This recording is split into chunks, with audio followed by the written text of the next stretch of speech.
Este fin de semana todos los partidos, pactos y coaliciones tienen que terminar de definir sus plantillas de candidatos para quedar inscritos ante el servicio electoral a más tardar la medianoche del lunes 19 con miras a las elecciones del 17 de noviembre. Esto si es que no lo han hecho ya, y uno de los que está entre quienes ya se inscribieron ante el CERVEL es nuestro invitado de esta tarde, el economista Marcel Clot, candidato independiente, apoyado por los partidos Humanista e Izquierda Unida. Marcel, muchas gracias por estar con nosotros. ¿Qué tal? Muchas gracias por la invitación. Una pequeña aclaración.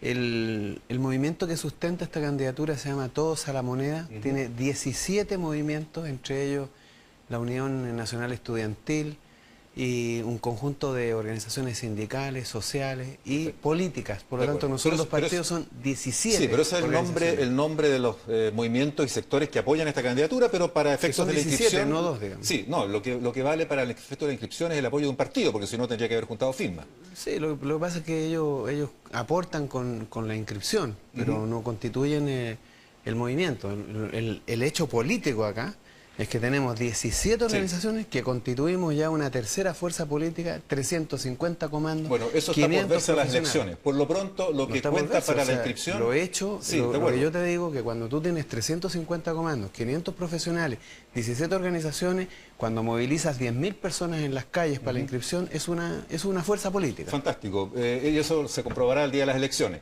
Lo que estaba refiriendo era la inscripción... O sea, es que las elecciones no son lo único que determina la política. Por cierto no que son no. No son las elecciones. No, pero estamos también hablando, las ideas, estamos hablando de la carrera movilización. ¿No?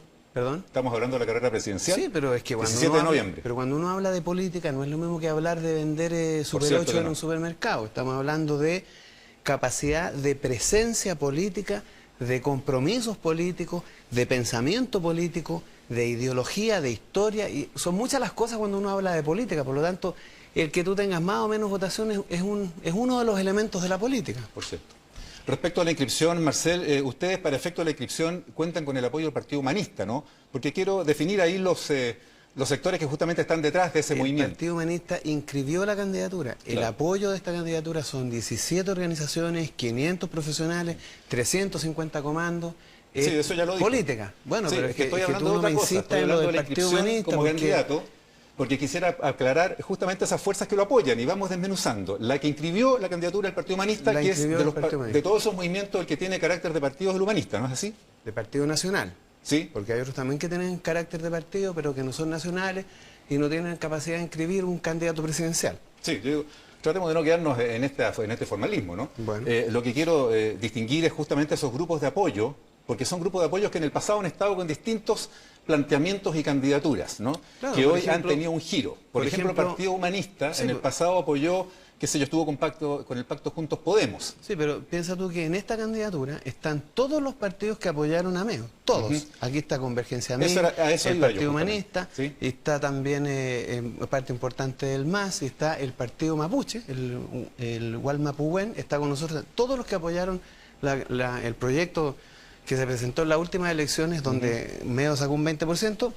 están hoy día acá. No están con Meo. Por lo tanto, ¿Eso marca las aspiraciones de votación que tienen ustedes para noviembre? Es que nosotros no tenemos aspiraciones de votación, nosotros tenemos aspiraciones de cambiar este país, de refundar este país. Pero están compitiendo en una elección donde hay que tener votos. Bueno, por supuesto, pero eso es una de las cuestiones importantes de la política. Por cierto. Si tú no tienes una idea de que otros país, movimientos también tienen esas aspiraciones, ¿no? No, hay otros que no. Hay otros que hay otros que en general lo que quieren es mantener lo que se ha hecho hasta ahora. Y quieren darle legitimidad y profundizar el modelo neoliberal, las instituciones de la dictadura. El único proyecto político hoy día que quiere cambiar Chile de raíz completamente, terminar con la AFP, terminar con la ISAPRE, terminar con la Constitución política, es precisamente esta fuerza política. Sí, quiero entrar a esas propuestas, pero antes de eso, el interés de las primeras preguntas era justamente identificar a esos sectores que están detrás de su candidatura. Como Partido Nacional, el Humanista. Izquierda Unida es un partido en formación, porque la gente muchas veces no sabe qué es lo que es Izquierda Unida, porque no sonó en otras elecciones. Bueno, lo que pasa es que los movimientos siempre son dinámicos y la digamos sociedad que Izquierda Unida es un partido que se está formando este año, está si no me equivoco. Está en formación y hay otros que son simples movimientos, pero que tienen historia. Mira, si tú piensas, por ejemplo, lo que fue la candidatura de Rafael Correa, que es exactamente lo mismo. Un conjunto grande en Ecuador y que ganó las elecciones y que partió con un 2% y que terminó abrumadoramente entrando en el gobierno.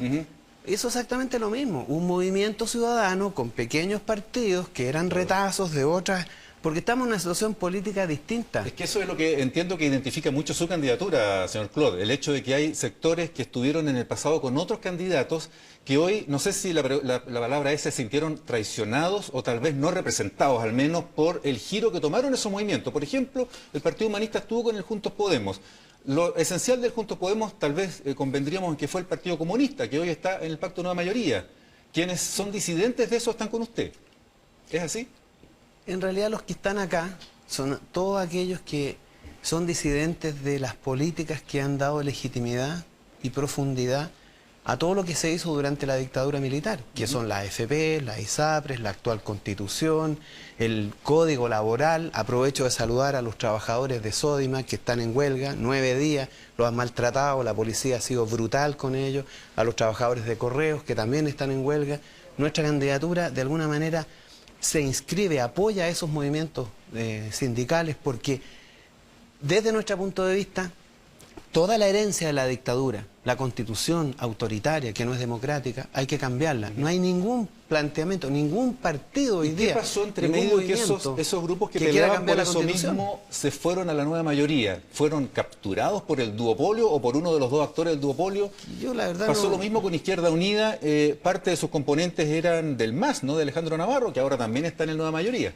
O sea, claro, parte del MAS se vino a esta candidatura, claro. Los mejores cuadros políticos del MAS están acá. Lo que votó la ola quedó con Navarro.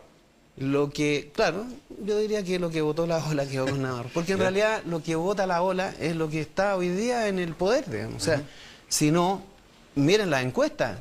¿Qué apoyo tienen los parlamentarios que hoy día están en el Congreso? No superan el 20%.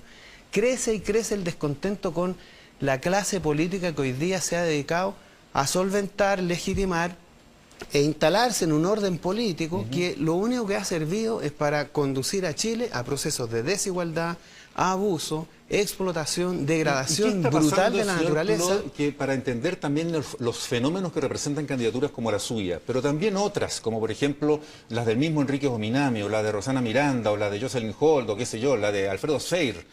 Con algunas de ellas uno adivinaría que hay algunos puntos en común con la de ustedes. ¿Por qué están todos desunidos a través de movimientos más bien pequeños y no se ha formado una gran unión como la que usted insinuaba que finalmente se formó en Ecuador, por ejemplo? Lo que pasa es que hay una cuestión que tiene que ver con las prácticas históricas de aquellos grupos que se han acostumbrado a la derrota.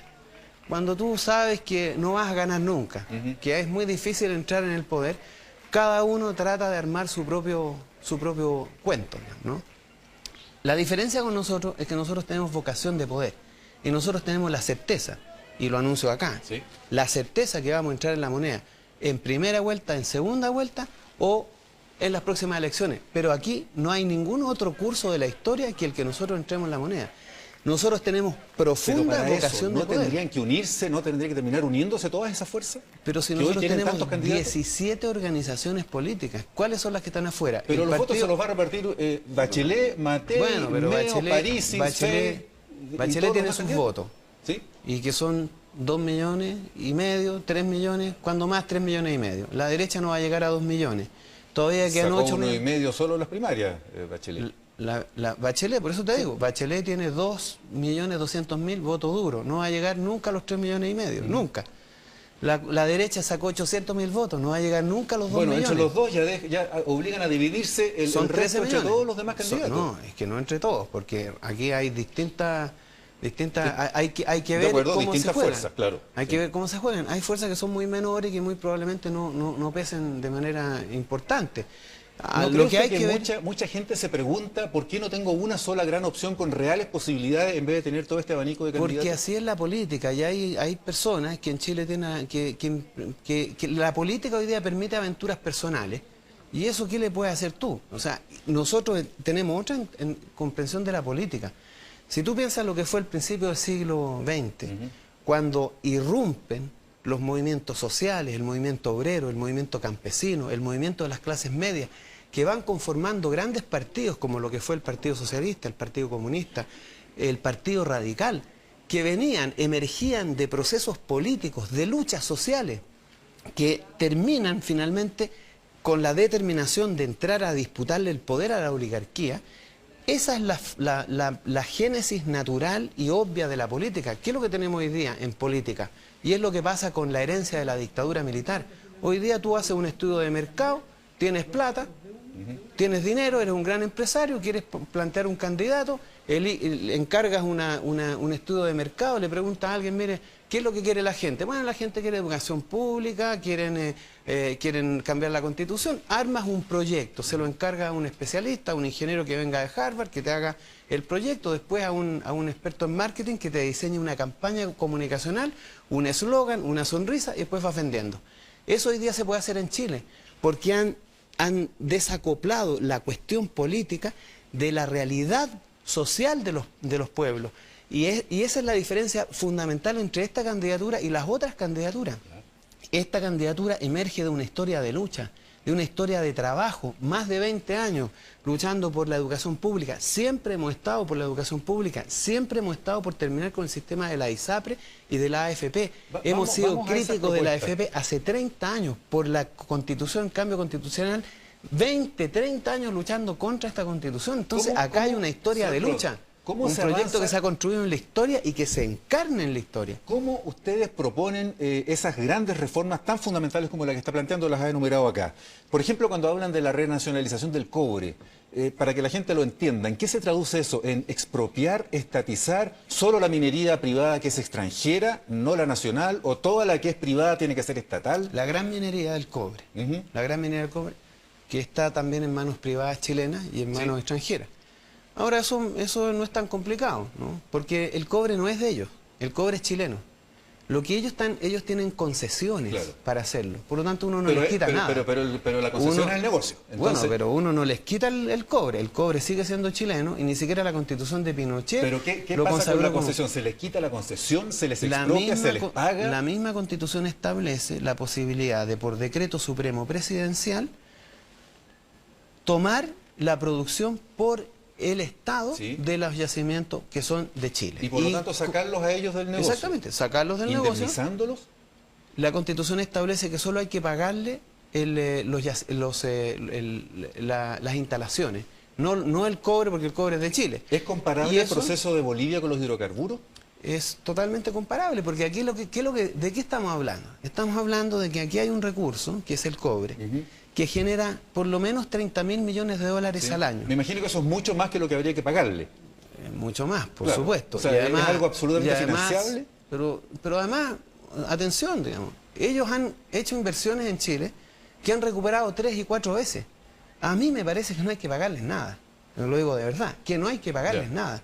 Se han llevado el cobre gratuitamente, no solamente se han llevado el cobre. ¿Usted sabe que eso podría generar conflictos ante el CIAD y organismos internacionales? Renuncio al día siguiente al CIADE. El CIADE y todos esos organismos internacionales que han inventado para eso implica renunciar al Banco Mundial. ¿Y qué beneficio tiene el Banco Mundial? ¿Qué beneficio tiene Chile desde el Banco Mundial o del Fondo Monetario Internacional? Son instituciones que están hechas solamente para someter a los pueblos en desarrollo. Simplemente marginarse de esos organismos. O sea, no marginarse, pero si se ponen complicados nos marginamos, no nos hacen ni bien ni mal, eso incluso nos hacen más mal que bien. Entonces nosotros estamos diciendo lo siguiente, ellos, fíjate que los que están acá se llevan el cobre, pagan precios de transferencia inferiores a los que obviamente vende Codelco el cobre en los mercados internacionales, se llevan gratuitamente el molibdeno, la plata, el oro y muchos otros recursos. Están más que pagados. Están más que pagados. Por lo tanto, a mí me parece que pagarle sería una concesión que podríamos hacerle de gente de buena crianza, por buenas personas que somos, ¿no? Pero no de que merecen que se les pague indemnizaciones a las compañías multinacionales porque se han robado el cobre en Chile, se lo han robado, y no solo el cobre, el oro, el molibdeno, la plata y otros recursos más. A mí me parece que ni siquiera es de justicia pensar en indemnizarlos por las instalaciones que tienen ahí. En un esfuerzo de síntesis, en el tema de las FP que usted mencionó ya un par de veces, el terminar con las FP implica también tomar el control por parte del Estado de todos los fondos de pensiones como se hizo en Argentina con la ANSES y que desaparezcan las administradoras? Lo que pasa es que el control no son de la AFP, el control es de los trabajadores y nunca ha estado en manos de los trabajadores. Pero las AFP lo administran, a eso me refiero, quitarle la administración a las administradoras. El que le quitó la administración a los trabajadores de los fondos son las AFP, que de manera absolutamente arbitraria y completamente descabellada administran para beneficio de los grupos económicos los fondos de los trabajadores. La propuesta de ustedes consistiría en recuperar entonces esa administración. Los fondos los ponen en sus propias empresas, eso es lo que hacen. Nosotros, ¿qué decimos? Hay que instalar un sistema de reparto, donde estos fondos estén en una institución pública, independiente, autónoma del Estado, donde los trabajadores participen y tengan voz y voto en lo que se hacen con estos fondos, que se inviertan en la actividad productiva, no en la actividad especulativa como se hace hoy día, se los sacan para afuera, los ponen en bonos, acciones, derivados. Tú sabes que las AFP perdieron en el 2008 el 60% de lo recaudado, de lo que había incrementado el fondo. Además, hacen mal el trabajo. Son pésimos administradores del dinero. A pesar de todos los títulos académicos que tienen, las abuelas en nuestro país saben administrar mejor los fondos de pensión que estos señores. Por lo tanto, nosotros decimos, se acabó esta sinvergüenzura, se acabó esta mala administración y lo que vamos a hacer es ponerla con sentido público. ¿A quién nos interesa a nosotros pagar pensiones dignas? La AFP a 6 millones de trabajadores le van a pagar pensiones inferiores a los 100.000 pesos. No sirven para nada. Por lo tanto, hay que cambiarla. Muchas gracias por compartir parte de estas propuestas en Tele 13C. Hasta una próxima. Muchas gracias.